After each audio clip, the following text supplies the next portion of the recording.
இன்னைக்கு நான் சொல்றேன், நம்மளுக்கு எவ்வளவோ தேவைகள் உண்டு, எவ்வளவோ பிரச்சனைகள் உண்டு. நாம் எங்க தெரியுங்களா போயிட்டு முறையிடுக்கலாம்? கர்த்தருடைய சமூகத்தில். இன்னைக்கு நான் சொல்றேன், எவ்வளவாய் நாம் கர்த்தருடைய பிரசன்னத்தை, அவருடைய சமூகத்தை தேடுகிறோமோ அந்த பிரசன்னம் நம்மளை உருவாக்கும் என்று சொல்லுகிறேன் தேவ ஜனமே. இன்னைக்கு சர்ச், இன்னைக்கு we need to know there is power in the presence of God. மோசே அந்த பிரசன்ஸை உணர்ந்தார். ஆண்டவருடைய பிரசன்னத்தை தேடி வாங்க, அந்த பிரசன்னம் உங்களை ஆசீர்வதிக்கும்.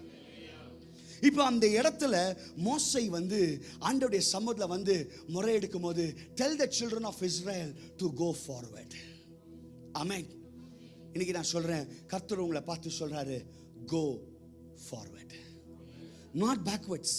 நான் பின்னால போக மாட்டேன், நான் முன்னே போக போறேன். கர்த்தர் என்னோடு வரப்போகிறார். கர்த்தர் பெரிய காரியங்களை செய்ய போகிறார். சத்ருவின் கோட்டைகளை ஆண்டவர் உடைக்க போறார். ஜெயத்தை தரப்போகிறார். நான் முன்னே கடந்து செல்ல போகிறேன். எவ்வளவு பேர் விசுவாசிக்கிறீங்க? ஆமென். இன்னைக்கு நீங்க முன்னே போகும்போது கர்த்தர் உங்களுக்கு ஜெயத்தை தருவார். இன்னைக்கு கர்த்தர் முன்பாக போய் கோணலான வழிகளை செவையாக்க வேண்டும் என்று அவர் ஆயத்தமாய் இருக்கிறார். God was preparing Moses for the greatest battle. அவரை மாத்திரமல்ல, அந்த இஸ்ரவேல் ஜனங்களுக்கும் ஆண்டவர், அவர் அக்கினி ஸ்தம்பமாய் அவர் ஜெயத்தை தர முன்னே போய் கொண்டே இருந்தார்.